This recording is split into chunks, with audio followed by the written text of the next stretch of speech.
back at with another video. So, yeah, it's recording. What do I say? I don't know. Maybe we should introduce ourselves. Maybe talk about who we are. All right, Prabhav, you go first. Okay. I'm Prabhav. Did I say Prabhav? Prabhav. Prabhav. Sorry, With I had a a V. marshmallow With a V in at the my end. mouth. So P in the middle, or P at the start, V in the middle, V at the end. Yeah. Prabhav. Prabhav. Prabhav. Yeah. So it's spelled Prab as in boy, HAV. So Dude, when we first talked for the Prabhav. first time, I was so nervous about mispronouncing your name. I was like, I am going to fuck it up. Same. And Honestly, that's then understandable. apparently I got it pretty well too. You told me I got it pretty well. Really? Yeah. When was the first time we talked? When I was on spring break in Fort Lauderdale. Oh yeah, I video called you. Yeah. Yeah, we FaceTimed and everyone was drunk and I was like, this is gonna be my roommate. Really? Yeah. I think I said hi to Nick then too. Yeah. Was he there? Okay. Nick was there. Yeah, he was your buddy who knew about Wilmington, right? Yeah. Yeah. Which I hated Fort Lauderdale. I told you all about that, right? Like how gross it was. What? That's where I'm born. Huh? You were born from there? Fort That Lauderdale. explains everything. Oh my god. Screw you. It all makes sense now. You're not I an gotta- NC native? No, I moved NC when I was 6. He gives me Florida vibes though. It's a Florida man. Yeah. That's a compliment. That's not an That's insult. not Well, a okay. compliment. If you're like a Florida? a young, you actually do. You fit Wilmington pretty well too, What's the Wilmington vibe? Caleb. What's that supposed to mean? It's like kind of redneck and kind of beachy. beach country. Yeah. Oh, Beach it's country. most definitely redneck Yeah. in these parts. Yeah. It's most definitely beachy here Do too. I you did guys see have it. the same lifted trucks in Virginia? I mean, as it you see depends down where there? you go. Yeah, There's a lot here. there are more here than what I guess I'm familiar with or used to. There's also more mullets here than the rest Yeah. of the world. Oh god. There's so many mullets, dude. Who likes a mullet? My last roommate, Caleb. Dude, so he, Wait, who are you? huh? Who am I? Are we gonna? Well, is it just our names? Should we I introduce don't know. ourselves? Whatever you want, I Alright. guess. You wait. I'm you said- Prabhav. I'm Prabhav. That's all you said. Okay, what You else said- should I say? What's your last name? Bomick. Prabhav Bomick. Bomick. Yeah, Bomick. What's your occupation and where do you live? My occupation. What's your address? And your social security. And your credit card number as well. I'm a You want to mechanical. put one on for me, by the way? I got this in the way. Would you like to interrupt them again? Oh, God. Yeah, so disrespectful. All right. I'm a mechanical engineer, and I just started my job. I'm in Wilmington, North Carolina, Nice. doing some nuclear engineering stuff here. Whoa. Is that wind? And Amazing. where are you from? From Northern Virginia. Lived there my whole life. You like it there? No, that's why I'm here. Fair enough. All right. What's your name? My name Pipsqueak? is Justin. Ratatouille. Also Last a name? mechanical engineer. We'll leave that one. You ever get smoke in your eyes? Yeah. That just occurred, but my glasses didn't block it out. But I thought they would. Justin, originally from Delaware, went to high school. Better Sorry. from Florida. Originally, Delaware, went to high school with the guy on the left, my left here. Your right. That's so weird, dude. We're cognizant of the audience. There's someone there. Actually, Just there watching. probably won't be anyone there, but I like to think that there is. Absolutely zero views. 0 of you. It'll be like my grandma. Yeah. Proud of you, sweetie. Do you like your job? So far, yeah. For Bob and I work at the same place. And it's cool. We got a good group of people that we're working with, doing some pretty interesting stuff. So yeah, so far. Although I have sold my soul to corporate America, which is All right. not a pro. Could be worse. Yeah, could be worse. Mm-hmm. Caleb, you want to give me the mic?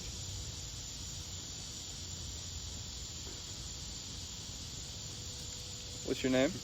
My name is Caleb Cloutier. Uh-huh. I'm from originally Florida. Yeah. Moved to North Carolina. We started a family.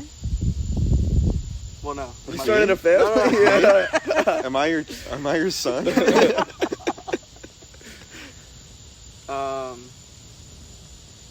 Started a family. Then I moved to, fast forward, I moved to Wilmington to try to go to college and pass. That's it. Thank you. So like, what are we doing? We're so exciting. Like, why are we here? You're first. Like on Earth? Let's Like say we're that one starting later. there. That's our starting point. Yeah. Well, 4 billion years ago. I don't know. I just feel like we have interesting conversations, right? Yeah. That I think other people will be interested in hearing. Yeah. That's I think about we got some pretty good deep talks that we've Yeah. had that are just lost. And there's I think there's good thoughts that we have that are worth exploring more, but then you just say them and then they're forgotten and then you never talk about them again. There's also like something weird about like me personally, like having something like writing or like having something that's gonna outlive you. I think is a very human trait, and I think that is kind of a good motivator for me. Like I've always like wanted to write in a journal. Yeah. Just like have stuff like this is what occurred at this time period in my life. I don't know. Like there's something scary about like, oh yeah, we just die and then like we're just completely vanished, whereas this is kind of like a remnant of what people were actually like and what we were actually like, and Yeah. it's interesting. But Yeah. is it worse that we might have stuff out and no one ever listens to it? No, I don't think so. Really? Because I feel like it's gonna be useful for me personally. Like, say no one ever listens to this. Like, Uh-huh. I can look back onto it. We can show our kids this. Yeah. Our kids. Cheers.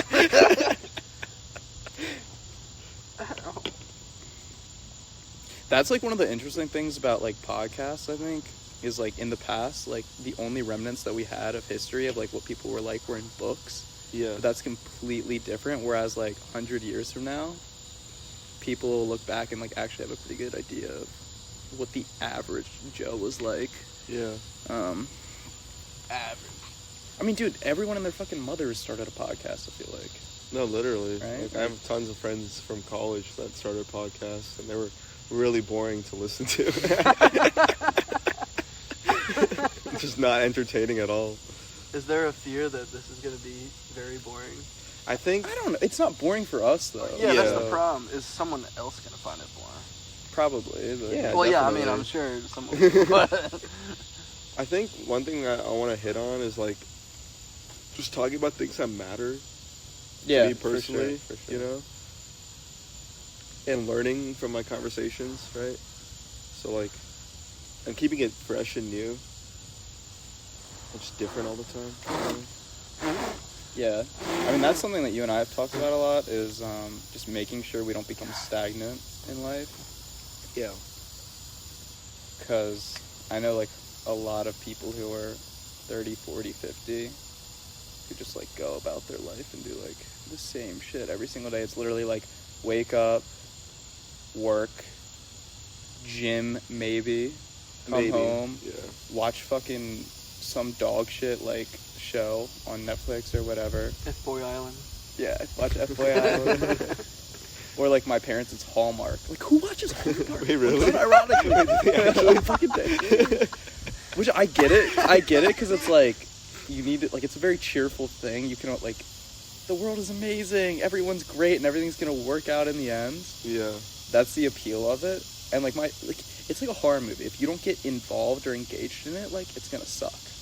But if you get engaged and you're really into it and you just let the story take you in, you'll actually enjoy it. Like if you Same play shit along with with Hallmark. it. Yeah, of Yeah. course. Like if I watch Hallmark, I'm gonna be like, oh my god, this is the most like, I don't know what the word is. This is just like, Kitschy, so cheesy. cheesy. Yeah. But if you can watch it and just not even think that way, which I don't know how people do, but they Yeah. can, and my parents are a prime example, Yeah. you can actually enjoy Hallmark. Well, that's kind of like Bollywood Unironically. movies. Like, Bollywood movies, like, they're so cheesy, but Yeah. if you, like, if you can abide by that. But I can watch a Bollywood movie ironically and have fun. Yeah. It's the same with like The Room, which we need to watch, by the way. Oh, okay. It's like But you have to watch it ironically. You can't take it seriously. you have to watch Yeah, it yeah, ironically. Otherwise, you're part of the problem. Yeah. But I guess your parents don't watch Hallmark movies ironically. Like, they watch No, it like they're immersed. They're, like, this engaged. feels good. Like I'm Okay. enjoying myself. Yeah. But the thought is, it's an escape, right? Yeah. And like you know, being completely honest here. You know, when I was in high school, bro, during Christmas, Yeah. I'd watch a couple Hallmark movies. I would. Like, they're good, you know? It's like, you know they're gonna end up together.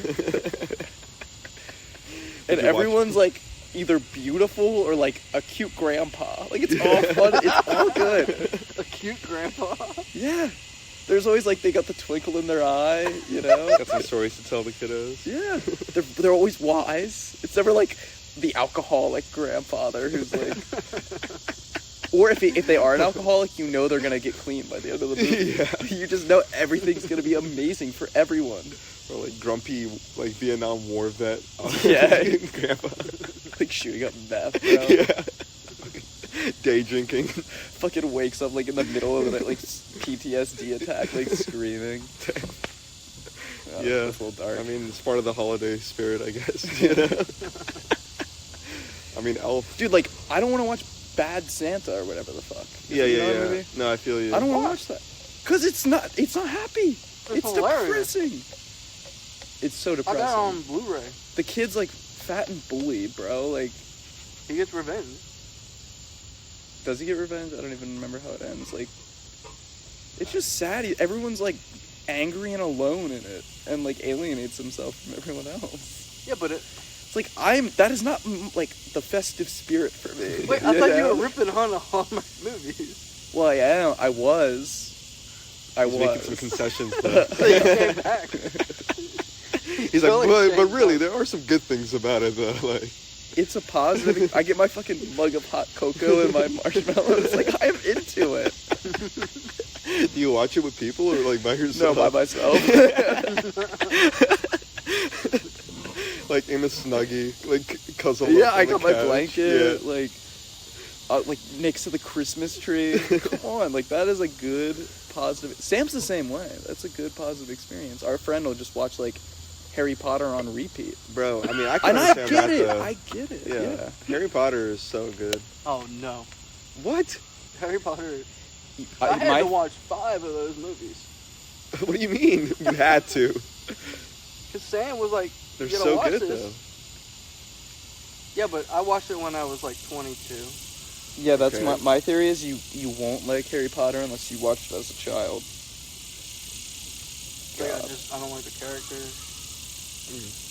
I got beef with the British. Why do you have beef with the British? I don't want to get into it, but I don't understand what they're saying. The bottom line. Speak up. Wait, like actually, you can't understand the Yes, accent. I gotta put on subtitles.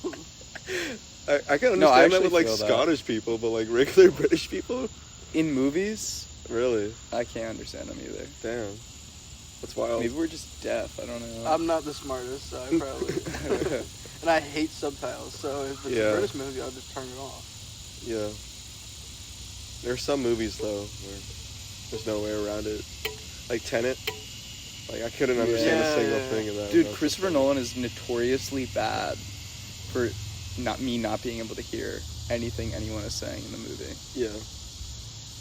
Yeah. and also jumping all over the place Yeah. in the plot. Yeah. I tell you, I saw Tenet in the movie theater alone. Did you? Empty movie theater. Really? Because it was Was during that- COVID. A positive or a negative experience? Positive. It was like I had the Yeah. entire... Were you high too? Nah. That would be weird. If it was Yeah. just you in a movie theater alone, high, watching a movie. Yeah, that would be really weird. I was just sprawled out. Well, there was one guy. He left halfway through. Really? Yeah. He just wasn't having it. No, he was not having it. And then one time I was watching a movie in a theater, and there was a sex scene going on, and this guy turned, he was in front of me. And Oh, you guys he made got eye up contact? no, he got up out of his seat, he was like, yeah! No way. High five me. It was so awkward. That's so cringy. It was so, and it was like a bad sex scene too, so it was just like Yeah. silent, and he was like, yeah, brother. And I'm like,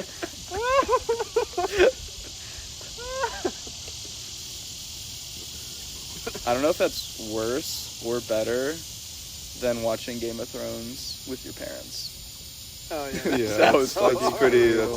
That's definitely better So- than that.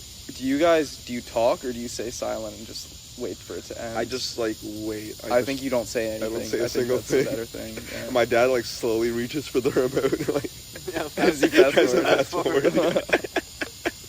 What's the point of I think you don't react to it at all. You just act like Yeah. it's not happening. You're just watching a Exactly. movie. Exactly. Or it's like, this is art, I think. It's like, yeah, this is art. It's just father and son, or just enjoying. bonding? Yeah, enjoying some media. Bonding. God. Father son bonding. Game of Thrones. I watched it with my mom and my dad, dude. Both of my parents. And you know, like the first episode is like Yeah, with very Cersei. gratuitous. Gratuitous. What do you mean by that? Like, you see a lot of stuff. Have you seen Game of Thrones, Bob? Yeah. I haven't seen it. I only saw the first episode like 3 times. But I can't really understand them. Are they British? Yeah. Come on! That Did you watch explains it. House of the Dragon too? No, did you? Yeah, it's really good actually. Really? Yeah, it's Oh, great. okay. I loved it. Okay, I'll check it out. I mean, I don't have HBO though, so. Okay, I have HBO. Abs is signed in on our TV too. Oh, really? Yeah. Word. All right. I deleted the app for the HBO, and I tried to get it back, and you needed a password. Oh, dude. Oh, so we're Because locked out. I couldn't get into the app anyway. Yeah. I think the rebrand to Max is genius. From HBO. Everyone just is to always Max? so pissed about that. I think it's really smart. Why? Imagine being like, our company name is best, like the best that you can possibly Max. be. Max. Like, I would take that in a second. Yeah. Like, you literally are naming your company like better than everyone else. Like, that is my company name. Yeah. Max. Well, I thought it was a good move because they had way more stuff than just HBO stuff Yeah. on there too. And they had like a bunch of connections with different Like partners. Peacock Yeah. connection or whatever. Yeah. Like Hulu, they had a connection there. So yeah, it's a good move. I like HBO. It's the best one, I think. In my That's what everyone opinion. says. HBO, yeah. and then I like Netflix. I know everyone hates on Netflix. Dude, I hate Hulu, dude. Hulu's not that sucks. good. Yeah. Hulu's garbage. Yeah, I think it's more like a TV show thing. Like if you're into TV shows. Yeah, but yeah. I don't they know. have The Bear. Is that on Hulu? Or is, Mm-hmm. Very Yeah. on Hulu. They got dude, I just don't really watch Hulu at all. You got Family Guy. They have sports. That's the other thing. Hulu They has. got sports. Letterkenny. Like ESPN. Wait, doesn't Disney have ESPN or something? Yeah. Yeah. Yeah. They own it at least. I don't know you if it's can on get that Disney Plus. but- Bundle. Oh, you can get a bundle. Disney, Hulu, and ESPN. Oh. Yeah. I feel like that's just a money sink though. Like if you get all the streaming services, it's like you're putting in so much money a month. Yeah. Like what is Netflix now? Yeah. It's like I think it's more now. It's like 15, dude. Damn, really? I don't know. Dude, I'm actually kind of proud. Like, I used to watch way too much TV, but like since we moved here, like we have not watched any TV. Yeah. The only stuff that we've watched has been like Oppenheimer, and that's Yeah. it. And then like a little bit of Doom! The Bachelor and Doom. Doom too. Yeah, I don't watch TV. Like I hardly good. do. I love movies though. Yeah. I love TV and movies. I watch YouTube though, but not a lot of that either. Like maybe a video a day. And also, if like, it depends on what your content is on YouTube. If it's actually Yeah. informative stuff, I think it's important. The thing that I've realized with YouTube is you need to be very like selective on what, and this is just generally, like I'm trying to be more selective with the type of information that I'm working on learning. Because like if you just bombard yourself with content all day long, like you don't retain any of it. Like you hit like the water bottle, it's completely filled up, and then it overfills and you lose all that extra info. Oh, interesting. Whereas like I'm trying to be much more selective with like the type of stuff that I'm listening to, or like podcasts that I'm listening to. Yeah. Like I have tried to start like driving in silence, to just like have a moment to be like, I feel you. I'm not taking in any new information, and then also reflect on like the information that I actually think is important. So like going to the gym today, I was thinking about like the Machiavelli book that we were reading. Yeah. And then when I got to the gym, I was like, I'm gonna do my workout without any music. Oh. But then they were like banging music in there. So I was like, all right, I'm gonna put in music that I actually like, as opposed to listen to fucking, EDM or whatever they were playing. Yeah. No, like those are ways I want to improve for sure. Like retention of knowledge, and then value, or like, yeah, pretty much value or quality of information. Mm-hmm. So just like always growing, and making sure the way I'm growing, it's not like temporary, making sure I keep building on it. Yeah, it's almost like, think about it in terms of like acceleration. Mm-hmm. Like even your growth can become stagnant. Like you need to always be thinking of new ways to grow, because if you become stagnant in how you're growing, you're gonna it's not gonna be as productive, I don't think. Yeah, I agree with that. Well, And the other thing just now is like, there's so much information, but I just think truth is harder to find. yeah, Like there's so much stuff. yeah, And the problem with it is that if you have one liar, it's like one bad apple spoils the bunch. One liar and all of this information, all these articles that you can read, like that completely gets rid of the credibility for a lot of stuff. Like obviously you do have credibility. Like if I'm reading a news article, like a New York Times article, I'll be like, yeah, this is probably like they got their facts right. But like if you just go on YouTube, like that's an example of like so much content and so many people who don't know whatever the fuck they're talking about shit, and then you just accept it as fact. But if one person hasn't done their research, then like how do you guarantee, that the other people have? Like you lose trust in them. yeah. Like there's very few people that I actually trust on YouTube. Like Cosmic Skeptic is one of them. Yeah, I feel like people are also, I guess in the day and age we live in, everyone's vying for your attention. Like everybody wants you to click on that video or read that article or follow them on whatever.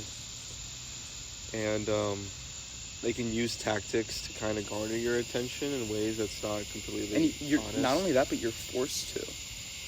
What do you mean If you by want to that? compete, Oh, you're pretty much yeah. forced to. Yeah. It's like you have to stoop to that level. Everyone has to. That's true. And I think part of that is that, another thing that, a symptom of that, I would say, is that, like, intellectual rigor in media Is diminishes. on the decline. Yeah. Like, media becomes consumptive and immediately consumptive instead of something that is challenging. Yeah, It and takes I time. also think it's a function of the fact that our attention spans have significantly dropped Really? in the last, 20 years. Like there's actually been studies that show how often people's attention is flitting from subject to subject, and it's dropped to it's like 7 seconds or something crazy 7 low. It's seconds? really, really bad right now. But that's the thing, is like, you want something that is shocking and short, and that is going to be like, this is going to be really, really interesting for 6 seconds, as opposed to something that's mildly interesting for 15 minutes, but much more nuanced and accurate. And actually not even 15 minutes, 3 hours. Like, I'm not going to learn about communism from TikTok, from a 6-second TikTok. Yeah. Like, you'll get the kind of the key phrase, like, holy shit, give the power back to the workers, or like, Yeah. ownership is theft, or whatever. Right. But you won't find any sort of nuance in any of it. Yeah. Yeah, I can see that. I think TikTok is like, I guess TikTok recognized that. And YouTube is the same way to a lesser extent, but 15 minutes, how YouTube different is that Shorts from now. 7 seconds? And YouTube Shorts. But I mean, like, actual YouTube videos, Yeah. you really don't get that much. Like, are you gonna click on it if it's 45 minutes or 10 minutes? Yeah, exactly. 10 minutes. I mean, I just know so many people that haven't read a book in years.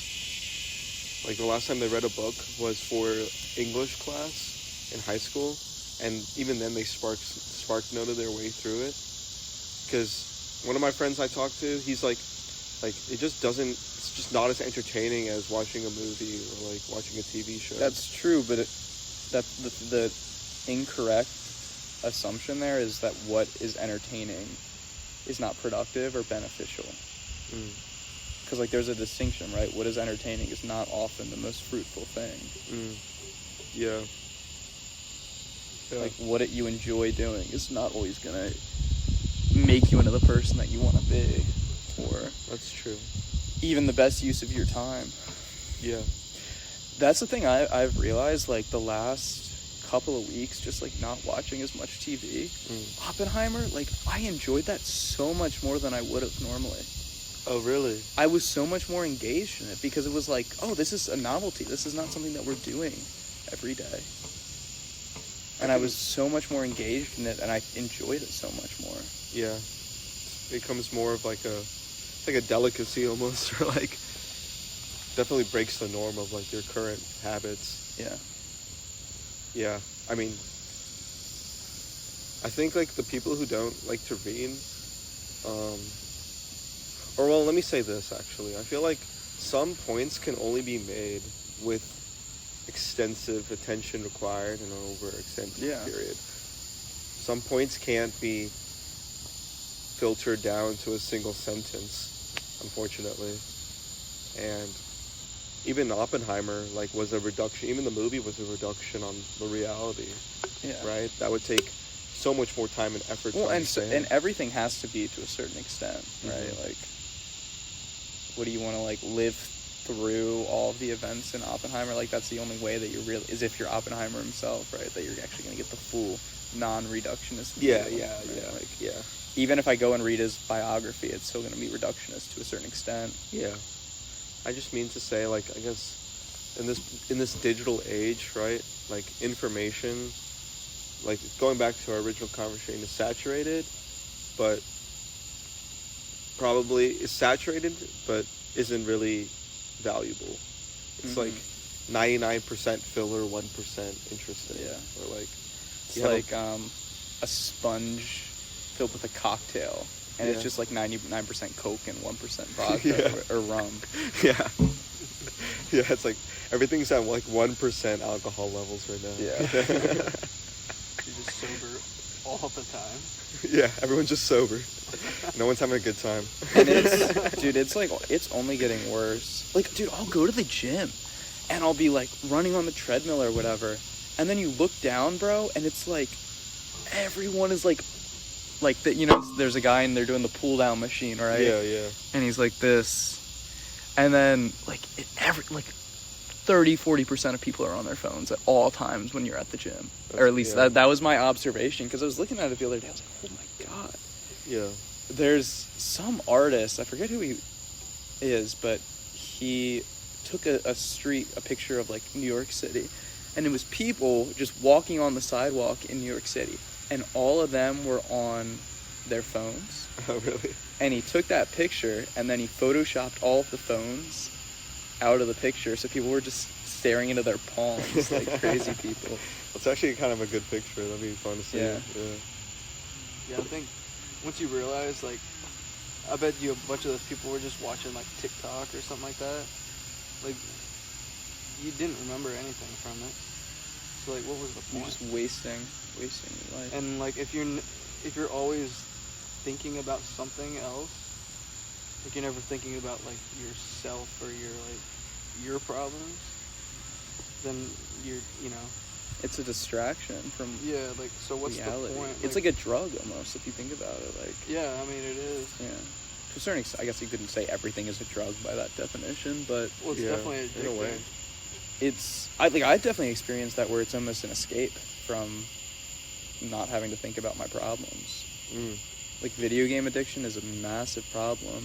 That's true. In our generation, and people use it as like, it's an escape, just like a drug. It's just like, oh, I have to study for this test and I'm really behind and I procrastinated for a couple of months. All right, well, I don't want to think about that because that makes me feel bad about myself. I'm going to go play Xbox, or I'm going to go play whatever, and just forget about it. Yeah. Same with drugs, same with drinking to a certain extent. Yeah.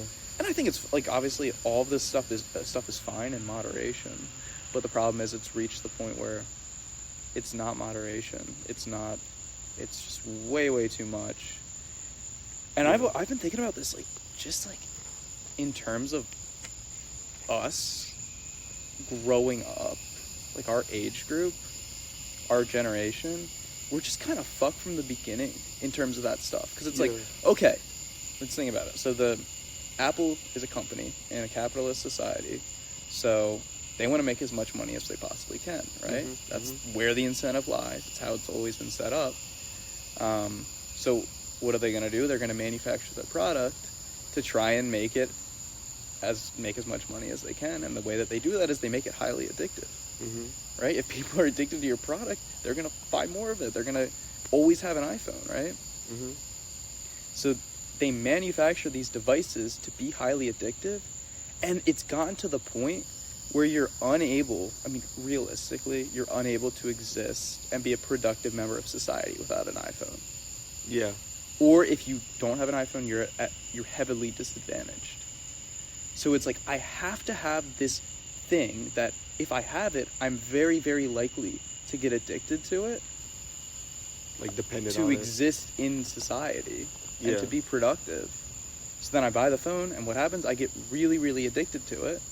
And then that phone, because it's just taking over my life, addiction is almost never good, is hurting my mental health, taking me away from the things that I actually value. Like, I bet you ask 99% of people, if they're not psychopaths, will say, yeah, I value human connection.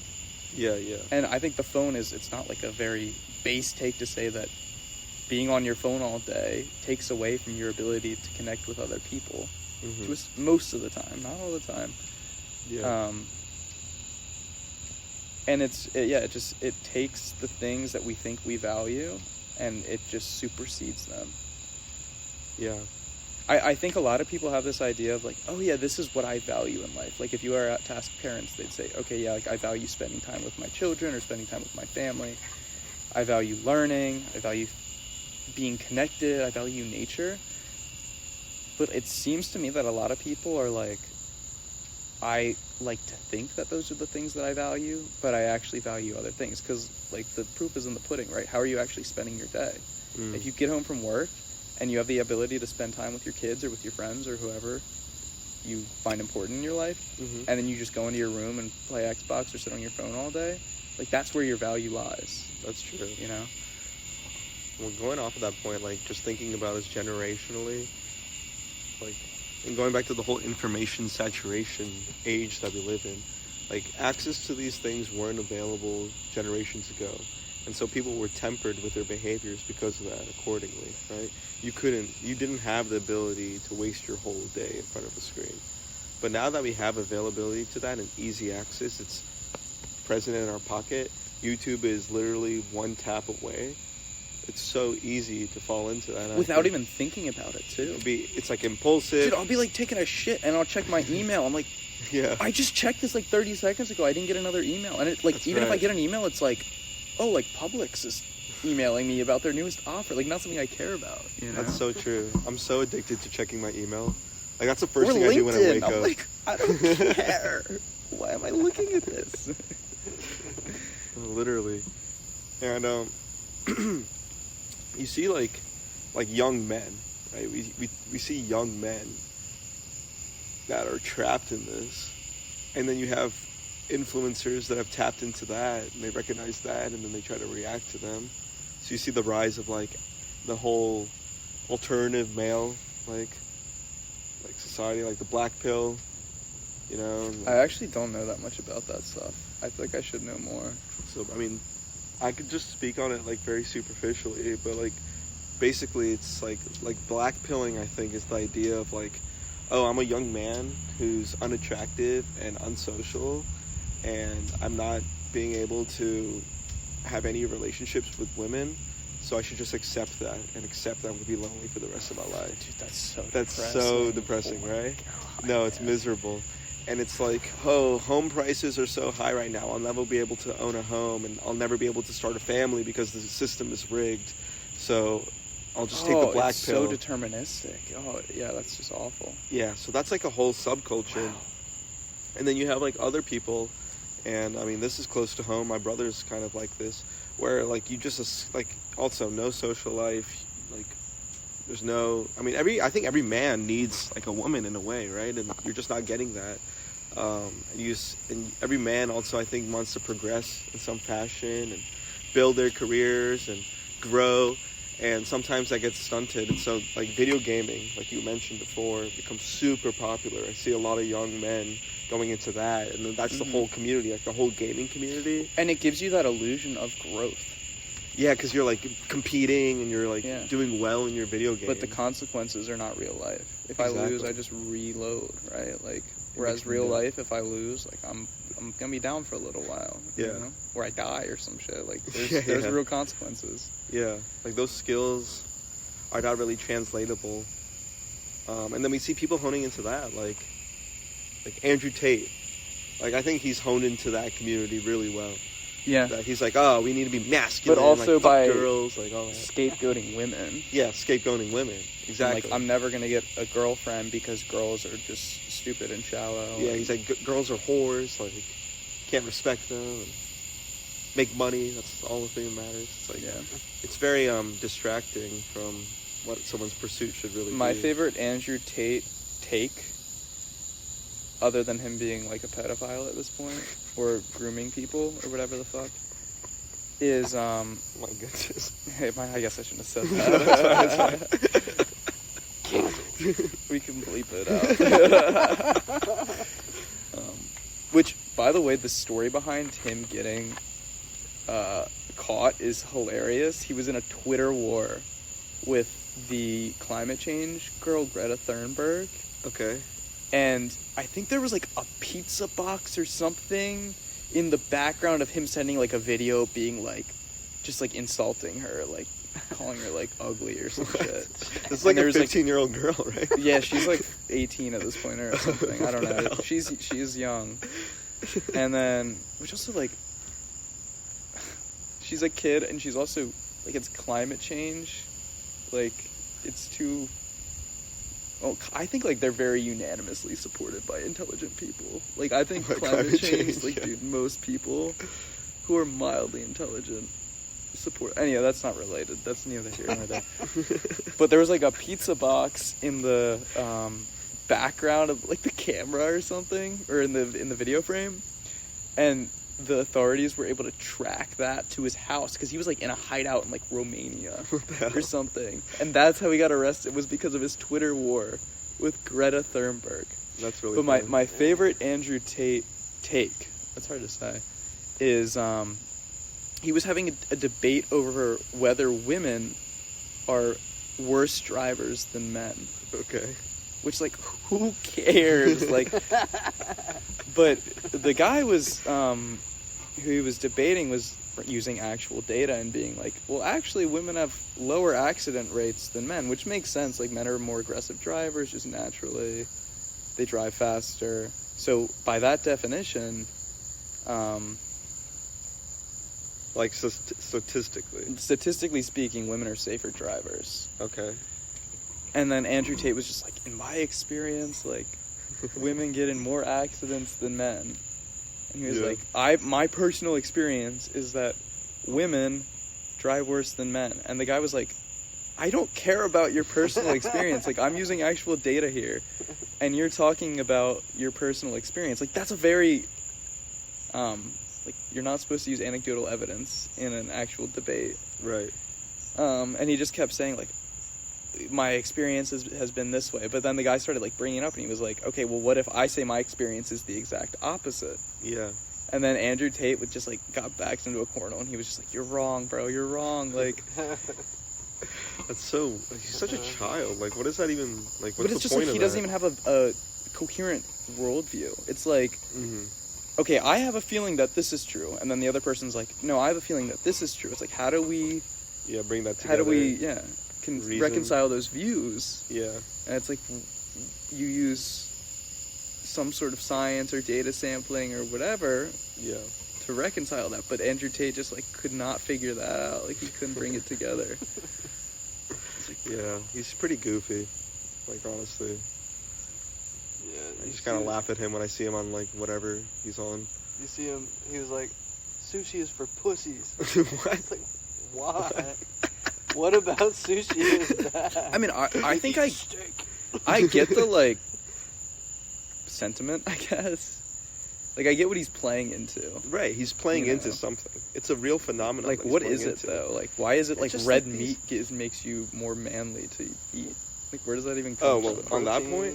Yeah, like, Are you That's saying, what like, the it's sushi thinking. versus red meat sentiment? yeah, like, why is that even a sentiment? Like, where does that even come Well, from? I just think it's the idea of, like, oh, this is little bite-sized things that Yeah. are easy to consume, while, like, with your red meat, you have to, like, Like a put work 34 ounce into it. Oh, you have to, like, Yeah. really Like, cut it It's, apart. like, effort, and, like, the protein content's way higher, and... And there's, like, blood, so it's, like, Yeah. you're closer to the more primitive self or whatever. Yeah, yeah, exactly. Like, I don't know. Yeah, I It's mean, just such a distraction. Like, going back to that the point, like, what I meant to say is he's tuning into, like, a bigger phenomenon with young men. Oh, for sure. That's right? why he's so successful. Yeah. It's not Andrew Tate being just the most charismatic. I mean, of course he is charismatic, but it's not him, like, being so great that everyone follows him. It's like you have this well that already exists and he's tapping into it. Like, Trump's Yes. another phenomenon that's Yes, like that. Exactly. That's what, And you think it's the red pill or black pillars or whatever? yeah, is there's where the it's- Black Pillars. That's Never one heard of that. group. And there's the Doomers. Have you heard of the Doomers? No. The Doomers are similar. They're like, like the memes are like, the memes are like in my 30s, or like my parents in their 30s, like they're like married and they're like, let's have our first child and raise a family in this beautiful home, and like me in my 30s, and it's like chain smoking cigarettes playing CS:GO or whatever. Yeah. Like you see memes like that, and it's like the Doomer is like a guy who like has no social life, like no like fake friends, like has no girlfriend, shitty job, like, and I think a lot of people relate to that, and they've classified that and they've recognized that as being a Doomer, you know? Yeah. Like the whole Wojak, you know Wojak, the meme? Wojak is like your average dude, Check you know, like this. completely average. And there's just so many memes and just so many ideas that come from that. Is it good? Yeah, still going. Okay. Can you see us? The smoke is kind of like, when I Blocking it? looked, it was blocking it a little bit, but you guys are visible. Okay. It's fine. Yeah, I hate that whole idea of like, oh, I'm down because something's against me, and Yeah. so I'm just not gonna do anything. It's like, yeah, but people are gonna say that forever. Like, people said that 100 years ago. People said that. We'll say that 100 years from now. You know, like the system is always gonna be rigged against you. Yeah. Yeah. There's nothing you can do about it. So it's like, why not at least try? You know. No, that's exactly Even it. trying and failing is better than not trying. Literally. Yeah. Because at least when you're trying, you have some sort of purpose. And really, like, the best growth comes from failing, and the gaining confidence comes from failing, That's true. I Yeah. think. Yeah. I don't know. I just don't see the point of just not doing anything. Yeah. Yeah. It's miserable. Like, some people just get stuck in that Yeah, listlessness is just... very high. It's just a terrifying thing. But I just think of it in terms of like our engineering background, like the physics background. It's just inertia, right? Yeah. It's like an object in motion stays in motion, an object at rest stays at rest. It'll Yeah. take a lot of energy to actually get moving, Yeah. but once you get moving, it's a lot easier to keep going. That's facts. That's true. What was I gonna say? Oh yeah, so yeah, I think about like in terms of building confidence, I think you have to fail to build confidence in that, like, you realize that the consequences of your actions or a failure are not as bad as you make them out to be in your mind. Mm-hmm. Like, that's the thing about people with anxiety, is they'll always go to the worst case scenario, right, of what's going to actually happen. And then, like, so someone with like social anxiety, right, they like, I'm going to go out in public and then, I don't know, everyone's going to laugh at me because I'm going to like trip and fall in front of the world. I don't know what they would, like, the whole whatever they'd be afraid of. But then you get them out in public and they realize, like, oh, like, that's actually not what occurred. Or if it did occur, I'm alive still. Like, I got through it and it's okay. And that's how you get people to be more confident in public or overcome their fears. It's exposure therapy. I agree. It's like, if you expose people to their fears, they realize that their fears are not as bad as they thought they were. Yeah. Yeah, you can build and with that resilience comes to confidence. Yeah. Yeah. I mean, I've personally been there too. I used to be so afraid to ask a girl out, and I got rejected multiple times, but you get over it. Yeah, it's like, you ultimately get over it. And public speaking, you know, I used to not be able to speak in front of an audience at all, like 0%. That's something I need to really work on, dude. But yeah. I'm trying to like build up. You start small, and then you get to more and more. Yeah. Stressful stuff. Like, you just, yeah, like, I literally couldn't speak. Like, I was a mute, and I just kept putting myself in crappy situations. It was super uncomfortable, but you get over it. Mm-hmm. Literally. Mm-hmm. I couldn't even talk to strangers at one point in my life. In high school, at the end of high school, I would not be able to talk to strangers. Really? Yeah, like, I would go out with some people, they'd, like, invite me to a party, I couldn't talk to anyone. Was it anxiety, or...? The words would just not come into my mouth. I didn't even feel anxious. So how did you get out of it, though? Like, what did you change? Because you had to have changed something, right, to get to the point where you're at right now. I don't know how it all changed. Practice. I mean, I guess I kept getting forced into situations where that became like a necessity to speak to people. And I think I started to realize the value of it too, of being able to just carry a conversation with strangers. And there was also a period like where like I actually decided to join this, like, the cadets, right, at Tech, right? And that was like a military program. I'm like, I'm just gonna like dunk myself into this and come out, and hopefully I'll be a better person. And in that I learned a lot about leadership, how to communicate. They would have sessions where you would literally have to like speak for like 15 minutes without stopping to like an audience, right? I mean, that was like perfect training. Yeah. Like, it was literally just training. Yeah. Yeah. So that all helped me. And I also like try to go for leadership positions as well. And I'm like a very analytical person. And those leadership positions require me to think. Like, I'm very good at like organizational things, like restructuring organizations and figuring out how things are super efficient, the most efficient way to do things, and allocating resources. So on a managerial level, those leadership positions force me to have to talk to people as well and learn how to communicate with people and find a way I can engage people and show them a way that they can do their task without it being something that would feel like it was being forced or pushed down onto them, right? Like, having people feel self-engaged to do work in an organization. So that also really helped, just being able to get out of my comfort zone. I think at this point, like, I'm at a point now where I feel like I could talk to literally anyone, you know? Yeah. Definitely wasn't there before. Yeah, no, I was kind of in your same situation, but I guess more middle school, early high school. But, yeah, same with me. Just practice, honestly. You just get used to it. And then also not caring as much Yeah. about what I know it's this whole cliche thing, but it's true.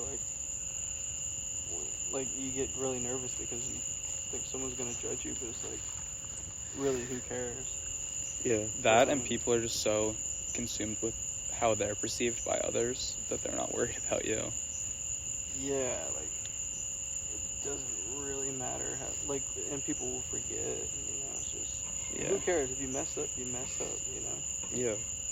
But it's easier said than done. Like I'm not that confident in speaking. I think it just comes with time, just time and practice. Yeah.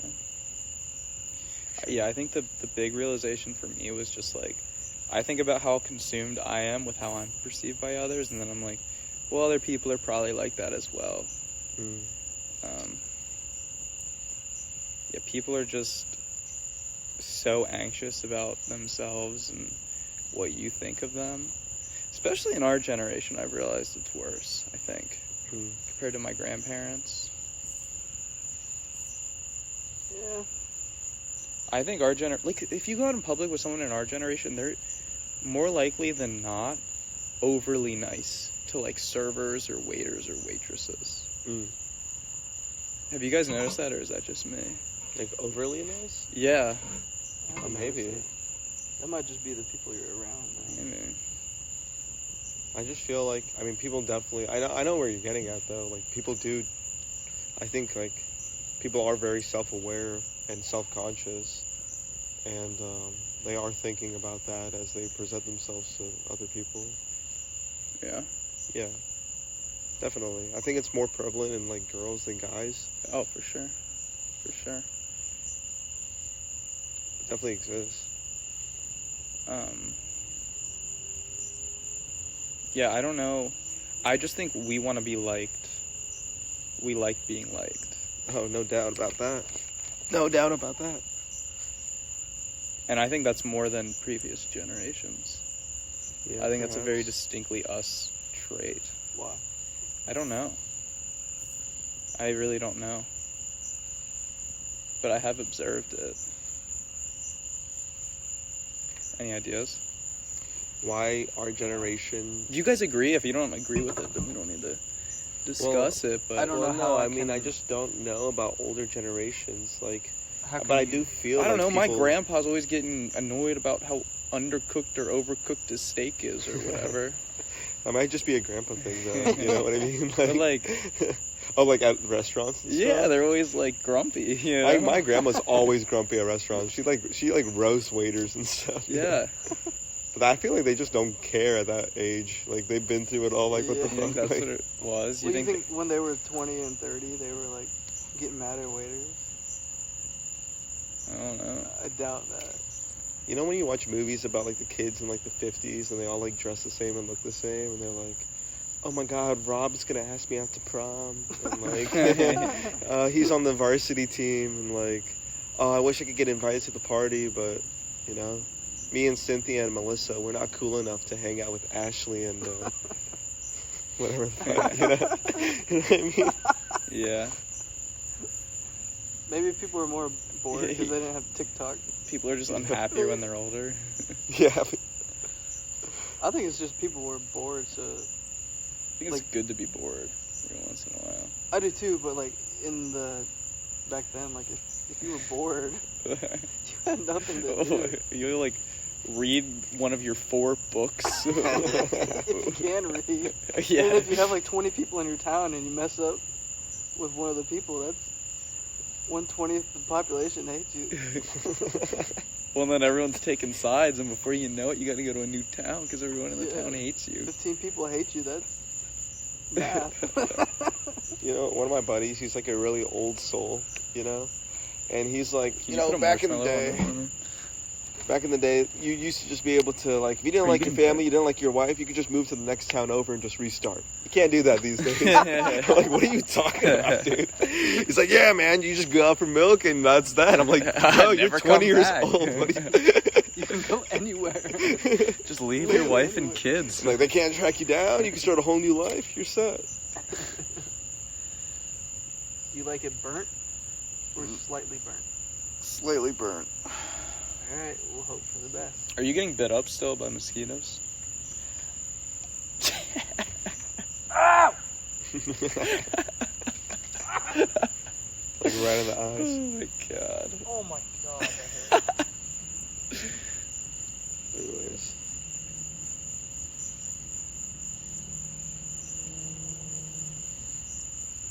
Yeah. Maybe people just get grumpy when they get old. Yeah. Well, yeah, of course. Yeah. Have you seen the movie UP? No, I don't even know what that is. The one with the balloons in the house? Up. UP. Huh? Hey, what? Are you kidding me? You never seen it? It's called Up, bro. That's what I said. UP. Yeah. That's a cartoon. That's Pixar, Caleb. That's not real life. It's a depiction. Yeah, though. but it's a depiction of real life, like Prabhat said. Mr. Fredrickson?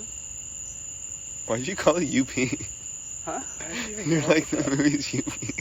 No, I said Up. Oh, wait, you said Up first and you're like UP? No. No, you said UP first and then you No, were like, You said Up. UP I don't think first, it- and I was like, yeah, I've never no. heard of that movie. I don't know what that's about. Yeah. I'm just glad this isn't recorded, so we can't go back. Yeah. Yeah. Yeah. That would It's just lost in the ether. Yeah, we can lost. actually figure out what you said first. We got a transcript for everything. So, like, what's, like, the scope of this, you know? Like, Yeah, I guess we should kind of figure that out. Or is it just What? like we get here and we just fucking bullshit for 3 hours, you know? just fucking around the fire. Yeah, I mean, It's like a every Sunday thing type of deal. I Yeah. would like that. That would be really cool. Just every Sunday, you get a fire going, talk about life. yeah. Oh, do you guys want to talk about your book? Well, we Nah, could, I but could go get a beer or something. Nah, it's fine. Yeah, I don't know. I mean, we have multiple options, right? We could just come up with, like, this is what we want to talk about. Like, define some sort of scope beforehand, or just go in it yeah, with no idea of where we want to go, which Yeah. is what we did today. And Topics like a bullet list or something like that. yeah. I think, like, today was just, like, the intro, like, we just get a feel for how this works, you know? yeah. See if we like it. We could definitely do a theology week, Yeah, like, just speak about religion. Yeah. because I can go a long time on that. I can go for a while on that, too. Obviously, based Yeah. on last week when we had our, like, 4-hour Yeah, conversation that was- or whatever. Yeah. Well, I feel like I have a really easy time talking to you, so I feel like it's not, like, hard for me to just keep talking. Yeah, you know? yeah. No! Okay, wait, Bro, don't let it's it fall, hanging don't on by let like it a thread, bro. No. fall. Oh, it's gone? Yeah, it's gone. It's dead. Fuck. It's fine. Just get another one. Here, can you pass me one? Bruh, what the fuck? 2? Alright. What about what's going on in your guys' lives? Like, I don't know. You guys Mm. want to talk about that? Like, what's been on your mind lately? Work. A Just lot work? of work. I'm very caught because I'd like to do more stuff with music. Don't have the time because of work, which sucks. What else have I been thinking about recently? Books. Spending more time with my family. It's like now that I'm not with them, I want to spend more time with them. It's like, what the fuck is that backwards logic? You know?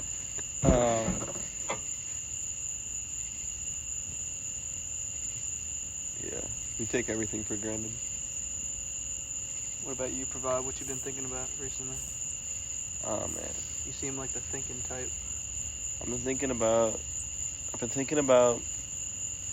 getting my life started here. Like, we were talking, we just kind of started this conversation by talking about how, like, 30, 40, and 50-year-olds, like, there's just some adults that just Become static. stagnant, yeah, Yeah. and they just have nothing going on.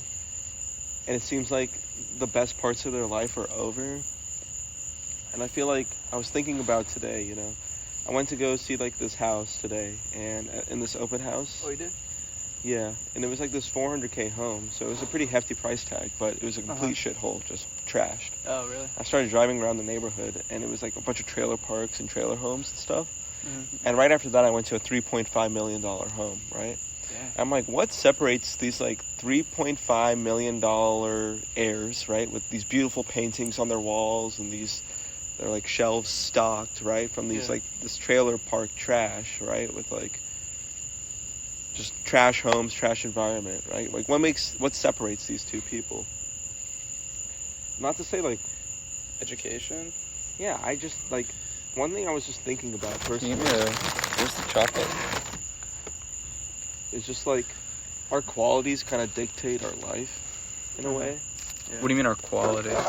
In that, like, if you get up every morning and you decide to sleep in and you decide to be like lazy and you don't ever challenge yourself and you abide by like whatever shitty things are just happening with you, you don't do anything about your addictions, like I feel like you can get trapped in that, you know, like stuck in the same rut. Yeah, and then or you need to escape it. It takes a lot of energy to escape it. Like you're just stuck in this hole, and you can climb out, but it's really hard to climb out. Yeah. But if you do that, it does get better, right? I kind of feel like that's kind of what applies to me too. Like I can get comfortable, I can just kind of live a basic life, and I can just kind of exist. Oh man,